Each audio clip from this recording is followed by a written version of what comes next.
مجھے کبھی بھی محسوس نہیں ہوا کہ میں کچرا اٹھا رہا ہوں. مجھے یہ محسوس ہوا کہ میں اپنے ملک کو صاف کر رہا ہوں. مجھے یہ محسوس ہوا کہ ہم اپنے بچوں کو ڈسٹ بن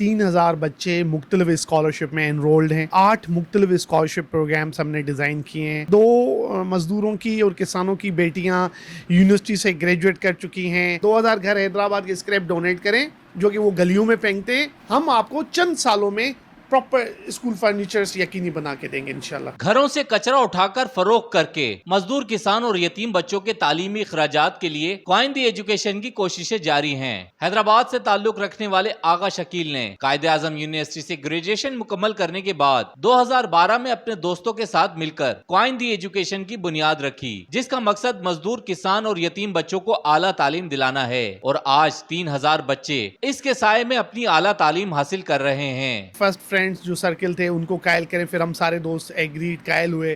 پھر ہم یہ اسٹرگل کر رہے تھے کہ اس کے جب وسائل جو ہیں وہ جب ہم یہ کہہ رہے ہیں کہ ہم اپنے ہی طریقہ کاروں سے آرگنائز کر رہے ہوں گے، ہم کسی بھی انٹرنیشنل نیشنل یا ڈونر ایجنسی سے فائنینشیل کنٹریبیوشنز نہیں لے رہے ہوں گے، تو ہم نے اپنے وہ جو میکینزمز ہیں فنڈ ریزنگ کے ان کو ایکسپریمنٹ کرتے رہے کہ کیا کرنا ہے، کیا لاجسٹک چین ہوگی، کیا سپلائی چین ہوگی، کیا اس کے ہیومن ریسورس ہوگا، کس طرح کی ہمیں کیپیسٹی اس کے لیے چاہیے.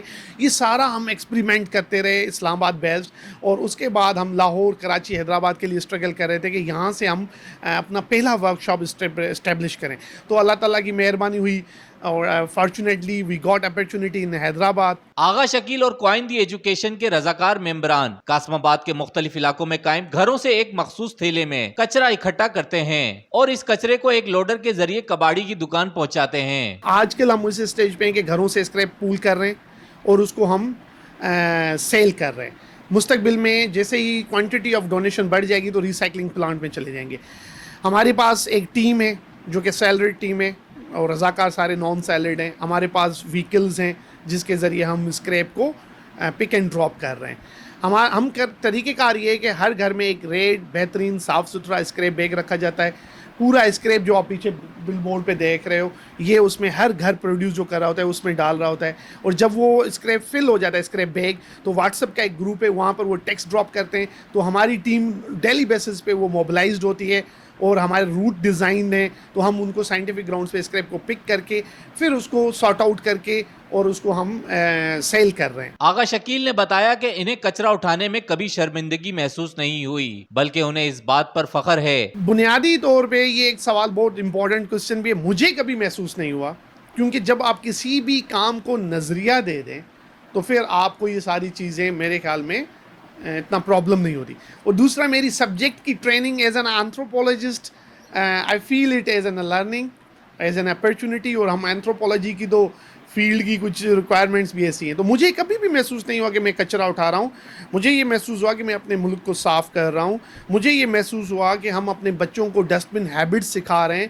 مجھے یہ محسوس ہوا کہ ہم اس میں سے وسائل اکٹھے کر کے ایک ایسی اسکالرشپ کی گورننس کاسٹ کو انشور کر رہے ہیں جو کہ 3,000 بچوں کو ایجوکیشن یقینی بنا رہی ہے. اس ملک کے اندر جہاں پہ 2 کروڑ سے زیادہ بچے اسکول سے باہر ہیں، اس ملک کے اندر جہاں پر ایک صوبے میں 60 لاکھ بچے اسکول سے باہر ہیں. کوائن دی ایجوکیشن نہ صرف یتیم بچوں کے روشن مستقبل کے لیے کام کر رہی ہے بلکہ صفائی نصف ایمان کے تحت کچرا صاف کر کے معاشرے میں سازگار ماحول کے لیے کوشاں ہے. ریحان غنی، پاسبان نیوز، حیدرآباد.